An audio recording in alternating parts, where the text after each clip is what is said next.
말씀 중심으로 크리스마스의 정신이라는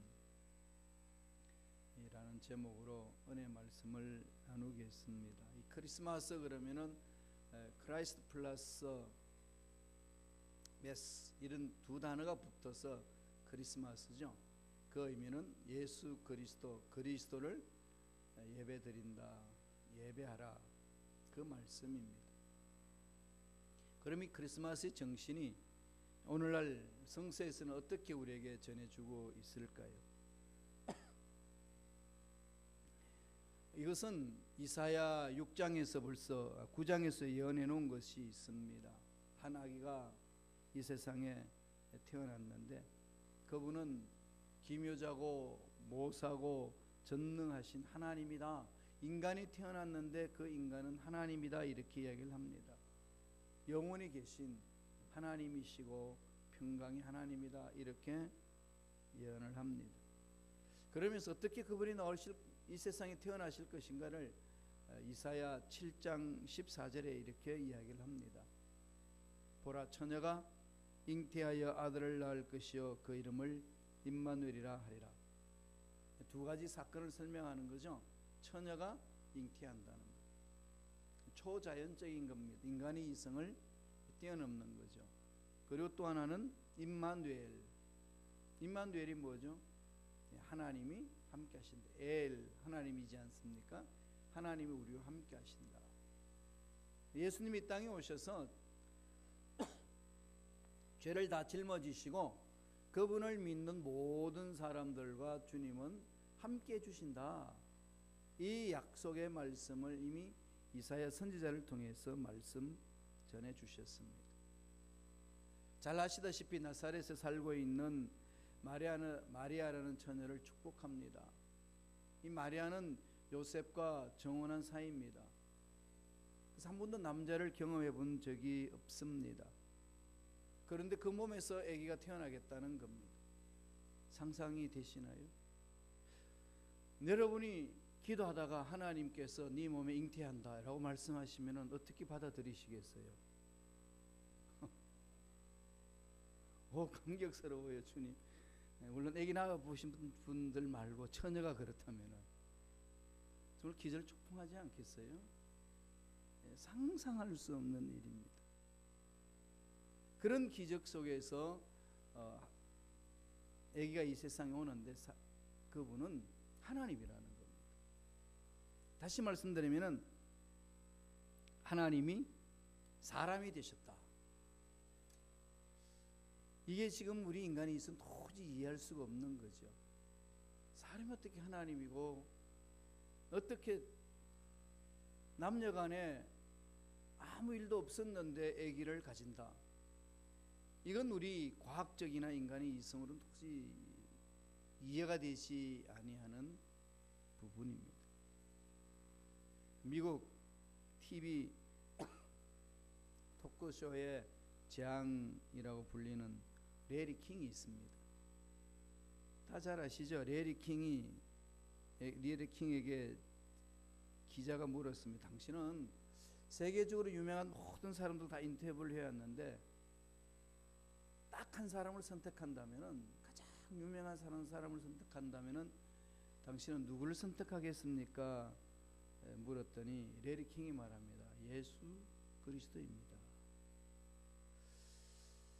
이어서 예수 그리스도를 만나 무엇을 묻고 싶습니까? 라고 질문을 했습니다. 그랬더니 이런 답을 던집니다. 정말 예수님 처녀 몸에서 나셨습니까? 이걸 묻고 싶다는 거예요. 이 말은 무슨 얘기죠? 안 믿어진다는 거죠. 안 믿어진다는 겁니다. 후황된 전설이나 우화에 불과하다고 보는 겁니다. 여러분 어떻게 생각을 가지시나요? 크리스마스는 예수님이 태어나신 날이니까 당연히 예수님이 처녀의 몸에서 잉태하여서 이 세상에 오셨다. 그냥 성경에서 말하니까 그냥 그대로 받아들이셨나요? 아니면 정말로 하나님의 기적적인 사건으로 처녀 몸 마리아에게 잉태되어서 이 세상에 태어나셨습니다 라고 하는 신앙 고백이 있으신가요? 성경은 그 부분을 강조하고 있는 거죠. 성경은 처녀 몸에 잉태했다라고 이야기를 합니다. 이것이 과학적으로 어떻게 증명이 된다 안 된다, 이것은 지금 현대 과학에서 아무리 이야기를 해도 그 과학적인 논리로서는 풀 수가 없는 사건입니다. 이것은 하나님만이 하실 수 있는 부분입니다. 이것을 성경은 강조하는 거고, 이것을 우리는 믿을 수 있도록, 우리가 믿을 수 있도록 성령이 우리의 마음을 감동감화시켜 주시고, 예수님은 나의 구세주입니다, 하나님 그렇게 하셨습니다, 신앙 고백할 수 있도록 인도해 주셨다는 사실입니다. 그게 성경에 기록되어 있는 거죠. 빌립보서 2장에 보면은 오늘 읽었던 말씀 속에 정말로 심오한 신학적인 내용이 담겨 있습니다. 하나님이 사람이 되셨습니다.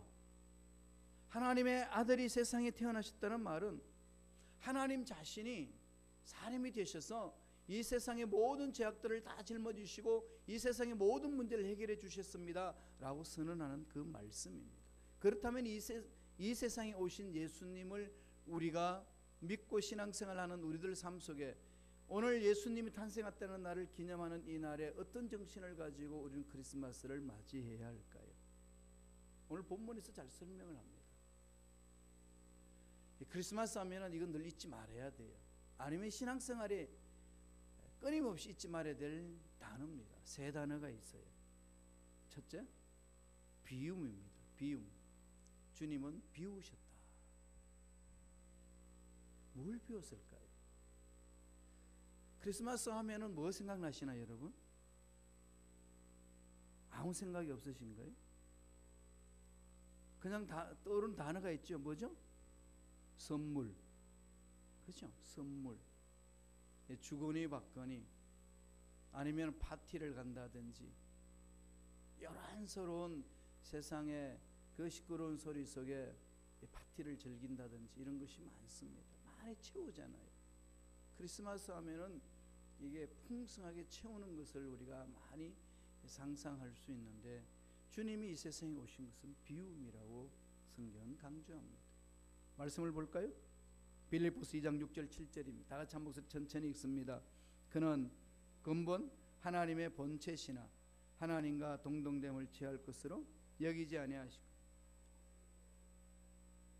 종의 형체를 가지사 사람들과 같이 되셨고, 여기서 여러분 놓치지 말아야 될 단어가 있죠. 오히려 자기를 비워 그랬습니다. 하나님이신데 하나님과 동등됨을 취할 것으로 여기지 아니하고, 하나님 자리에 서지 않는다는 거죠. 하나님이신데 하나님으로 있지 아니하시고 하나님 보좌에 있지 아니하시고 이 세상에 오셨다. 그러면서 하시는 말씀이 비워서 종의 형체를 가졌다. 자기를 비웠다. 에케노센, 이 헬라어로 그렇게 표현을 합니다. 비우셨다. 하나님 대심을 비웠다. 이 무슨 말일까요? 정말 심오하죠. 이 빌립보서 2장 6절 7절 말씀은 정말로 신학적으로도 중요한 부분이고 해석하기에 정말로 심오한 내용이 담겨져 있습니다. 비웠다. 무엇을 비웠을까요? 재산이 많으셨나요? 명예가 많으셨나요? 가족이 많으셨나요? 우리 인간적으로 눈으로 바라본다면은 가진 게 하나도 없지 않습니까? 그런데 뭘 비울 게 있으셔서 비웠다 그렇게 성서는 이야기를 하시나요? 하나님의 자리에 서지 않으셨다. 하나님이 아니다 이 말이 아닙니다. 하나님이신데 하나님으로 이 세상에 오지 아니하셨고 인간으로 오셨다는 겁니다. 이건 자발적으로 비웠다 그럽니다. 성자 하나님이 인간의 모습으로 이 세상에 오셔서 하나님이심에도 불구하고 하나님으로 살지 아니하고 인간으로 사셨다는 겁니다. 가장 낮은 인간, 유한한 이 세상 속에 죄악이 난무하는 이 세상 속에 들어오셨다는 이 얘기입니다. 이 예수님이 이 땅에 오신 이유가 뭐겠어요? 이 죄악 가운데 이 죄악을 청산하기 위하여. 이 예수님을 우리가 믿는다면 우리가 이 세상 어떻게 살아야 될 것인가를 분명히 이 예수님이 오신 말씀 속에서 분명히 알 수가 있는 거죠. 이 죄악 속에 죄악 가운데 엄청난 저주를 받고 멸망받을 수밖에 없는 인간들 삶이 있는 이곳으로 내려오셨어요. 죄악이 만연한 곳에서 내려오셨습니다. 피하고 싶지 않나요? 구름텅이 여러분 들어가고 싶나요? 여기 진흙탕에 들어가고 싶은 사람이 있나요? 아무도 없지 않나요? 그건 예수님 거기 오셨다는 겁니다. 예수 믿는 자들은 교회 공동체만 모여 있는 것이 아니고 세상으로 나가야 합니다. 세상으로 나아가서 믿지 않는 자들에게 예수 그리스도 어떤 분인지 보여줘야 되고 드러내줘야 되고 그들이 예수 그리스도를 만날 수 있도록 만들어줘야 됩니다. 나가지 않으면 우리끼리 네가 잘났니 내가 잘났니 도토리 키재기 하면서 하나님 뜻과 상관없이 아웃음 그릴 수 있습니다. 하나님의 은혜를 체험한 자들은 세상에 나가서 그 사랑을 전해주는 겁니다. 예수님이 이 땅에 오신 것은 하나님이 하나님 되심으로 살지 아니고 인간을 되셨다는 겁니다. 이건 스스로 자기를 비웠다는 거죠. 무엇 때문에? 우리를 살려내기 위해서. 살려내시는 것은 뭐가 있습니까? 하나님의 계획이 있는 거죠. 하나님의 놀라운 사랑이 있습니다. 그것을 품고 이 세상에 오셨지 않습니까? 스스로 그렇게 하셨다는 거죠. 예수 그리스도를 믿는 저와 여러분들은 그 사랑을 체험한 사람들은 스스로 그렇게 주님을 따라가는 삶을 사는 것이 그리스도를 닮아가는 자의 삶이라고 가르쳐 줍니다. 요한복음 10장 18절에 이렇게 말합니다. 너를 내게서 빼앗는 자가 있는 것이 아니라 내가 스스로 버리노라. 나는 버릴 권세도 있고 다시 얻을 권세도 있으니. 우리의 모든 죄와 죽음에서 우리를 살려내기 위하여 자기가 누릴 수 있는 모든 것들을 다 버리셨다는 거죠. 다 비우셨다는 겁니다.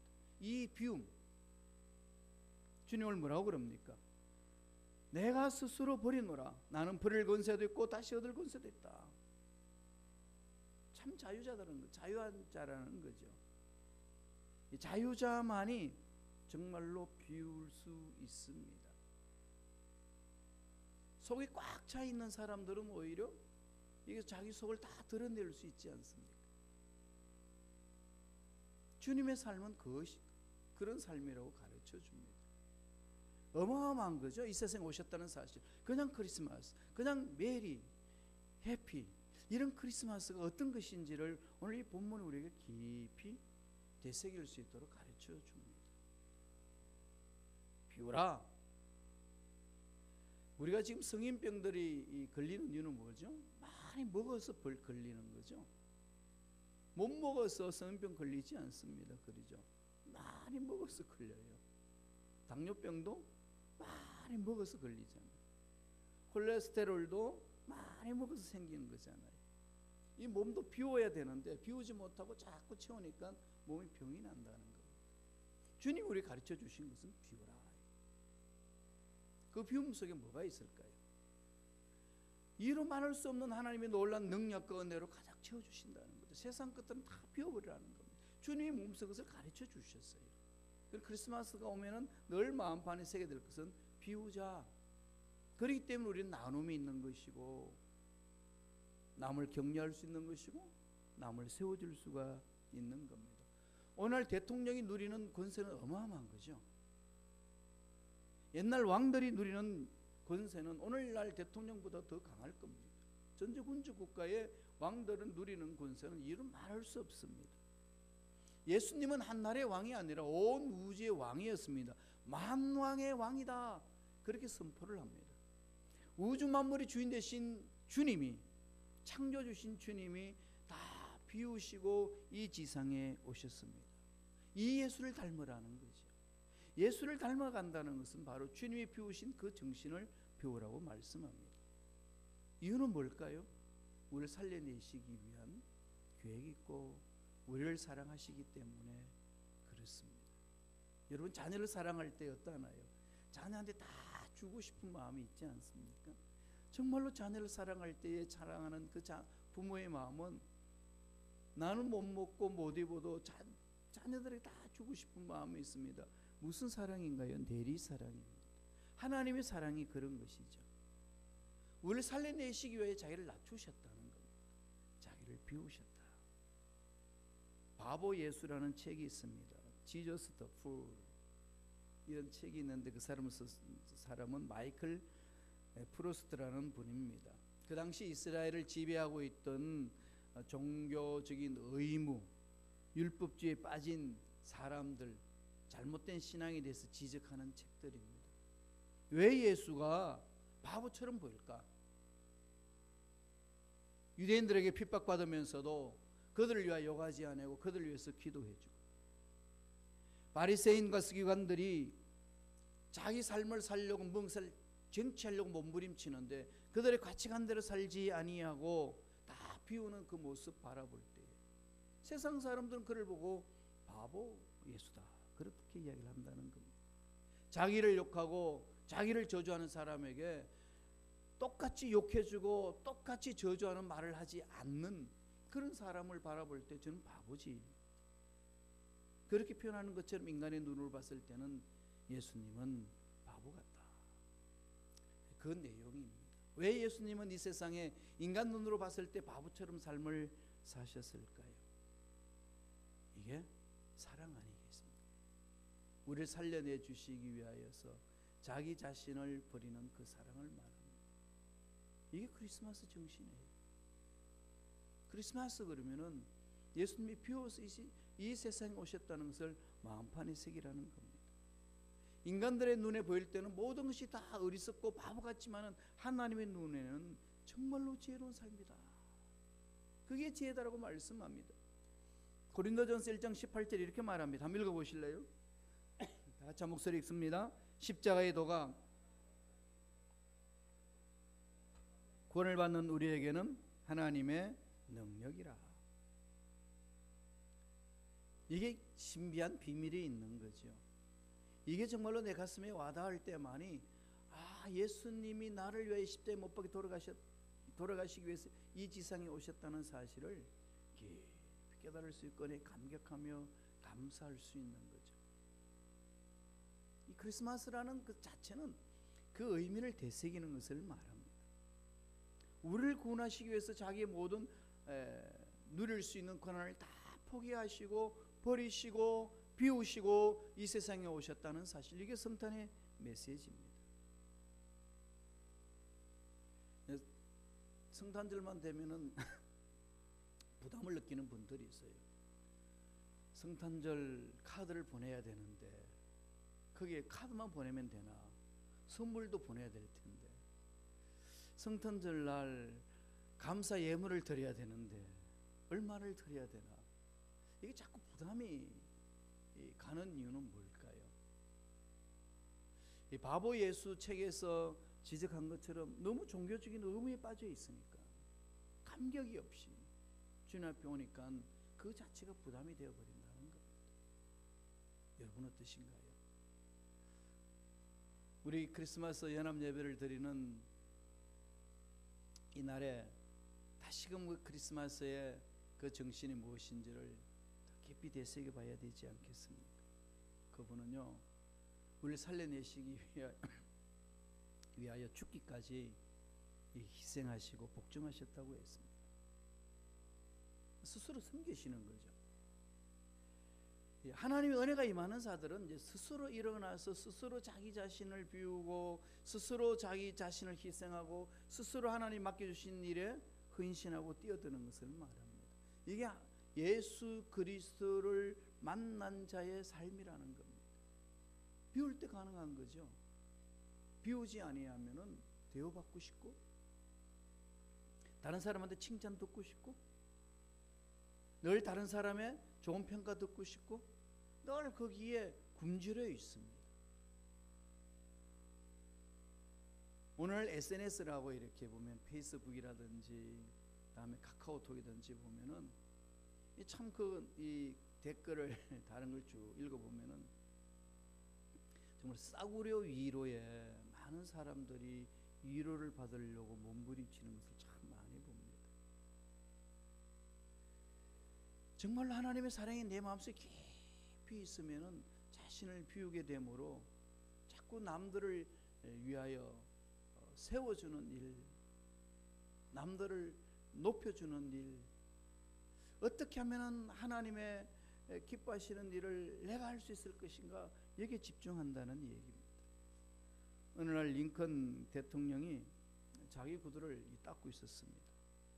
그 옆에 있던 비서가 깜짝 놀라면서 말했습니다. 죄송합니다, 카카. 제가 미리 닦아 놓아야 하는데.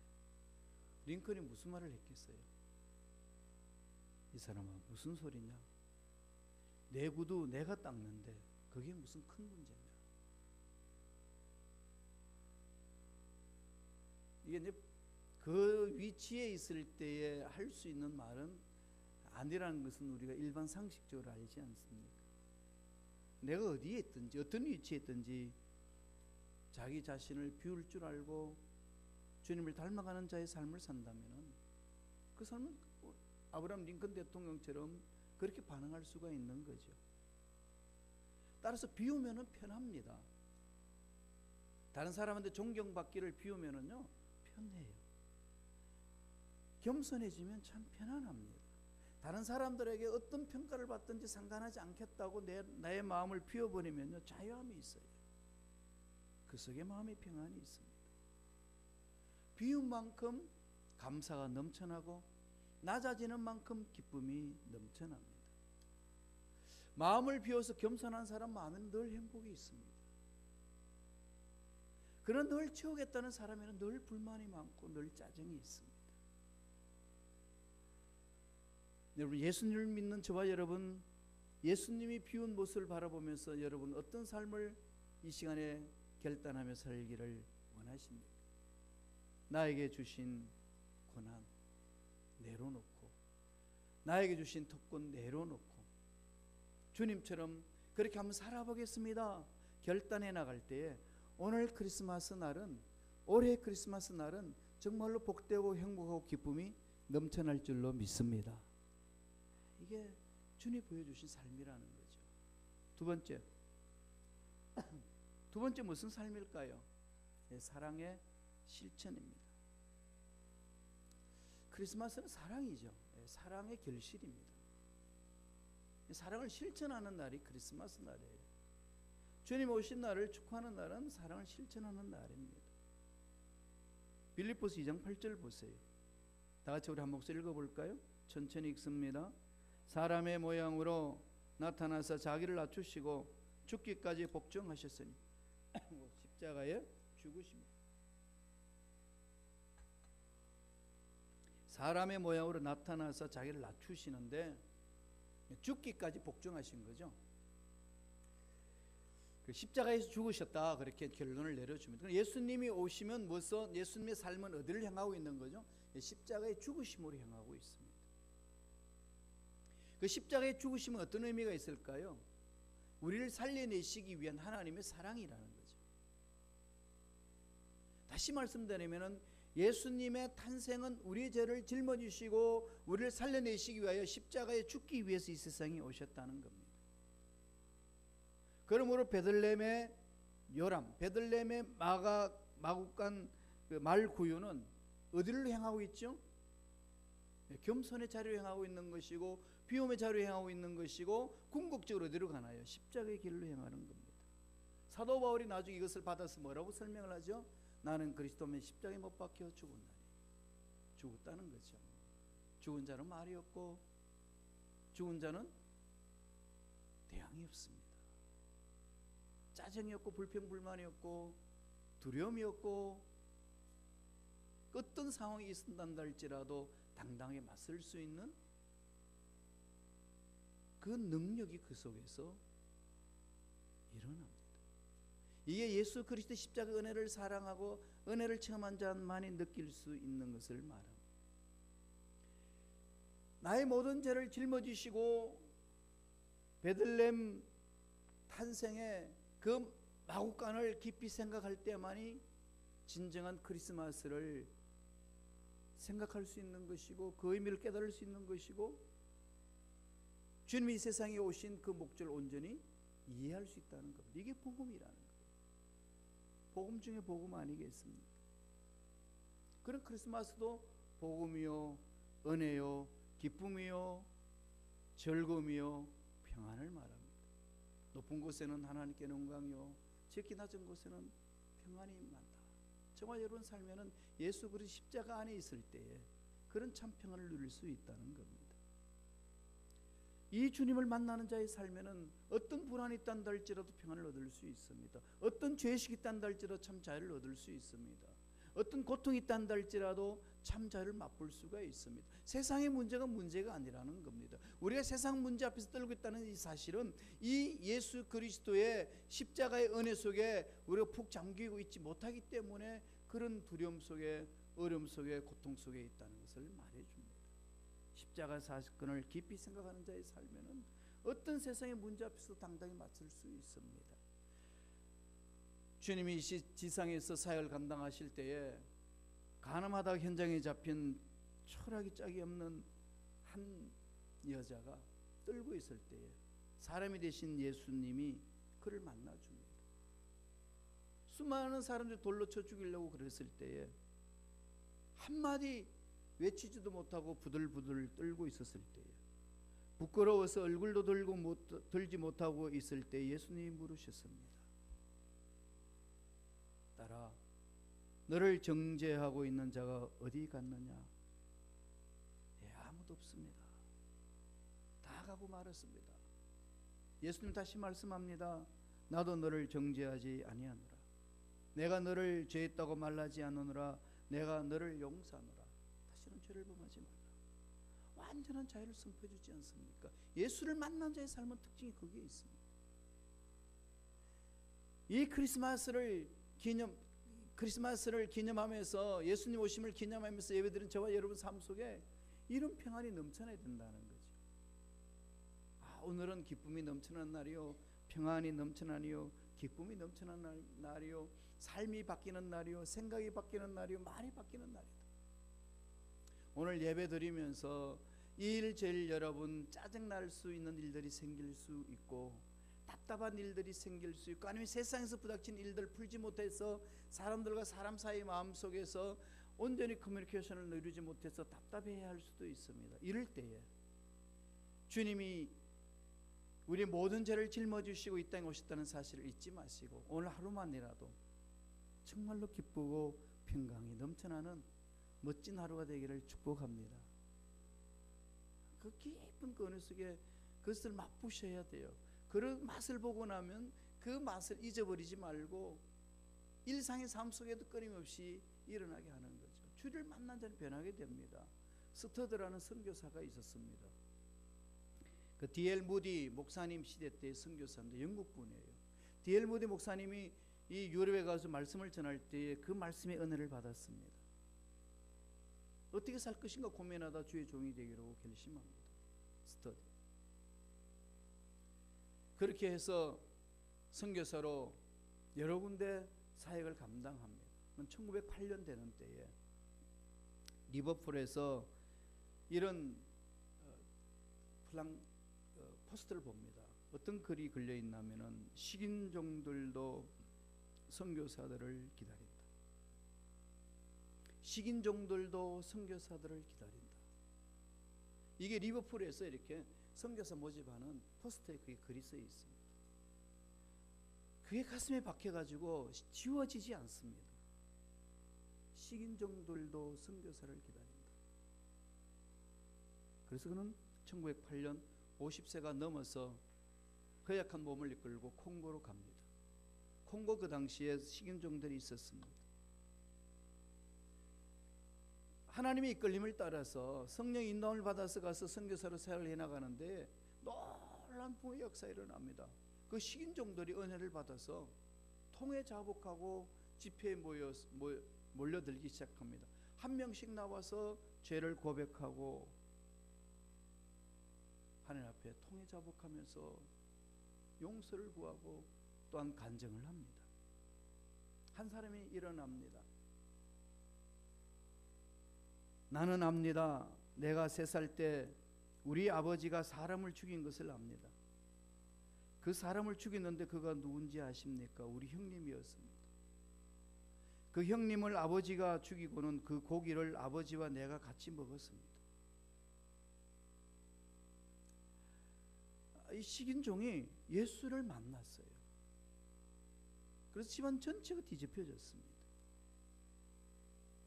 그 예수 우리 십자가 안에서 그 삶이 바뀌어졌습니다. 사람이 되신 하나님이 사람이 되셔서 이 땅에 오신 그분을 만날 때의 삶은 이렇게 바뀐다는 겁니다. 사랑의 실천도 나타나는 거죠. 크리스마스 정신은 뭐라고요? 사랑의 실천으로 사람이 바뀌는 걸 말합니다. 이게 십자가의 진리 아니겠습니까? 이게 크리스마스의 정신 아니겠습니까? 여러분, 사랑을 전한다고 그러지만 사랑 전하기가 쉬운 거예요. 사랑의 커뮤니케이션이 정말로 어렵습니다. 우리는 교회 공동체 서로 사랑한다고 하면서도 얼마나 서로 미워하고 서로 질투하고 서로 잘라버리고 서로 함께 일하지 못하는 어리석음이 얼마나 많은지 모릅니다.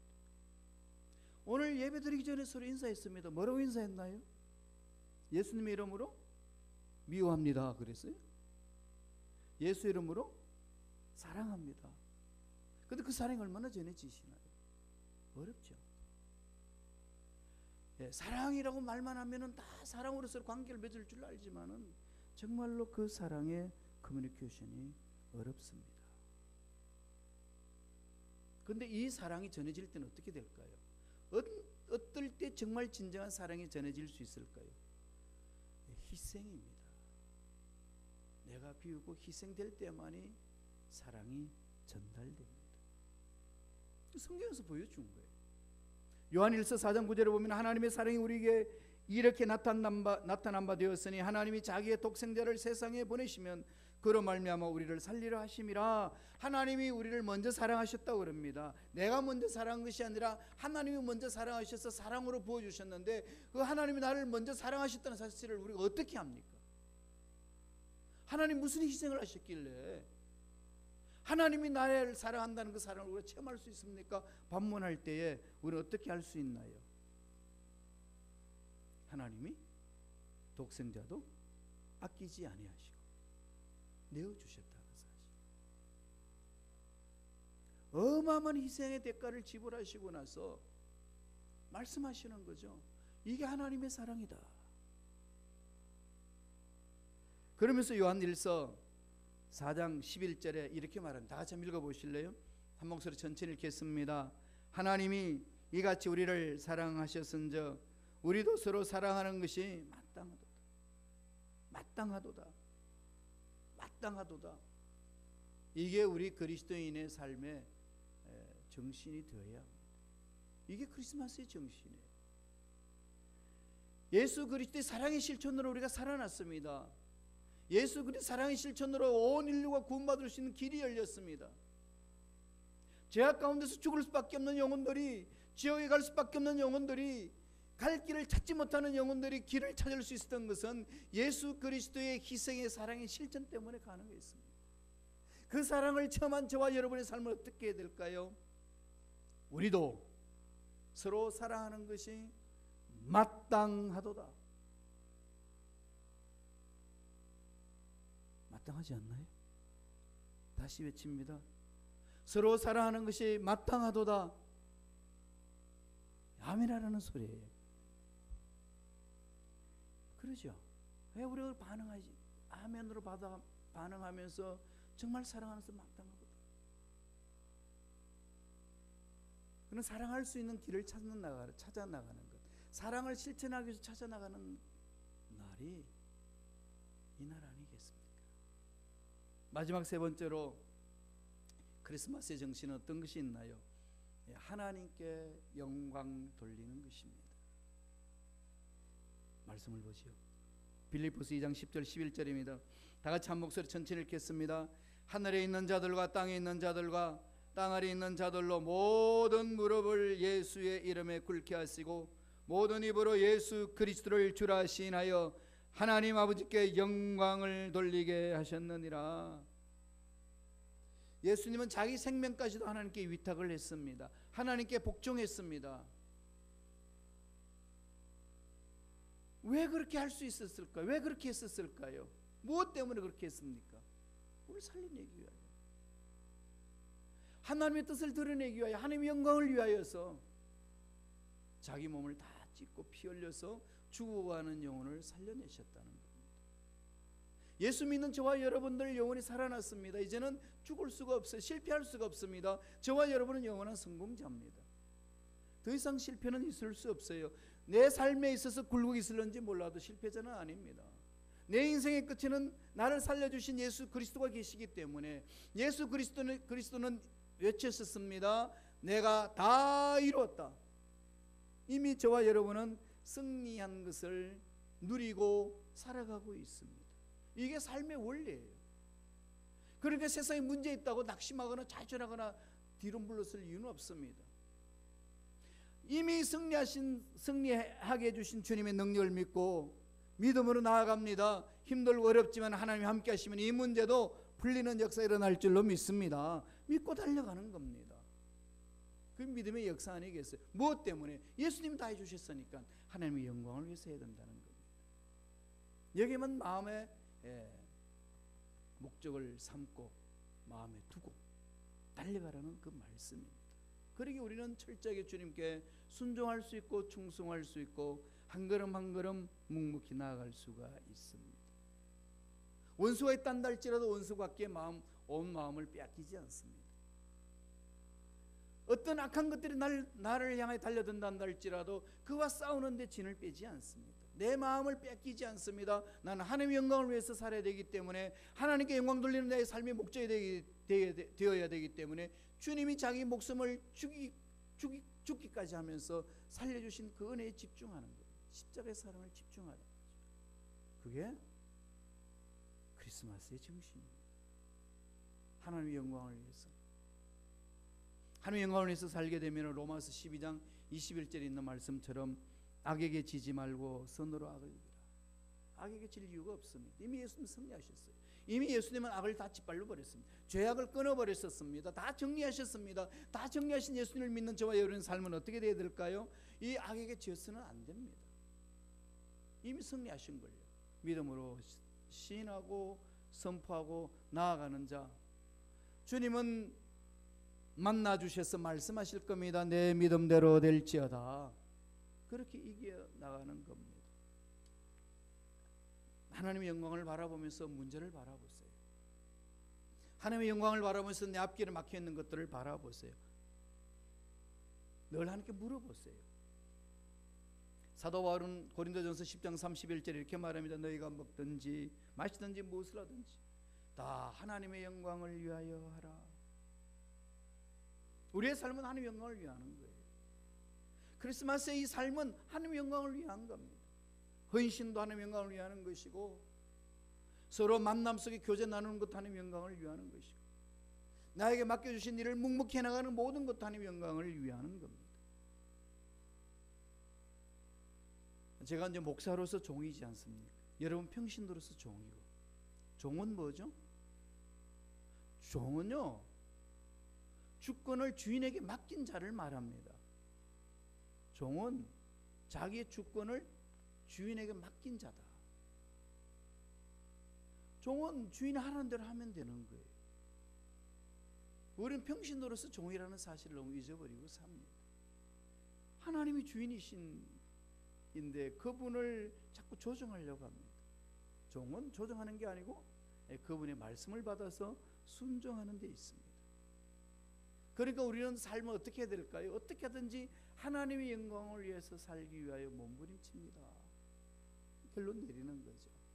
누가복음 2장 14절에 이렇게 예수님이 태어나셨을 때 말씀을 합니다. 다 같이 한번 읽어볼까요? 한 목소리 읽습니다. 지극히 높은 곳에는 하나님께 영광이요 땅에서는 하나님이 기뻐하신 사람들 중에 평화로다 하니라. 예수 그리스도의 그 사랑을 가슴에 품고 하나님의 영광을 위해서 달려나간다면 우리를 이길 수 있는 자 없습니다. 어떤 문제도 우리 앞에 굴복할 수밖에 없습니다. 지금은 그 문제가 어마하게 크기 때문에 나를 짓눌러 버릴 것 같아도 이미 모든 죄악들을 다 짊어지시고 승리하신 주님을 가슴에 되새김시면서 주님의 십자가를 믿고 달려가는 우리의 삶, 주님의 영광을 위해서 산다는 우리의 삶을 누가 맡겠습니까? 하나님의 영광을 위해서 주님 오심을 찬양하고 또 그 사실 알지 못하는 사람에게 그 사랑을 전해줌으로 하나님의 영광을 돌리는 정말 하나님께 귀히 쓰임 받는 저와 여러분 되시길 간절히 축원드립니다. 기도하겠습니다. 하나님 아버지,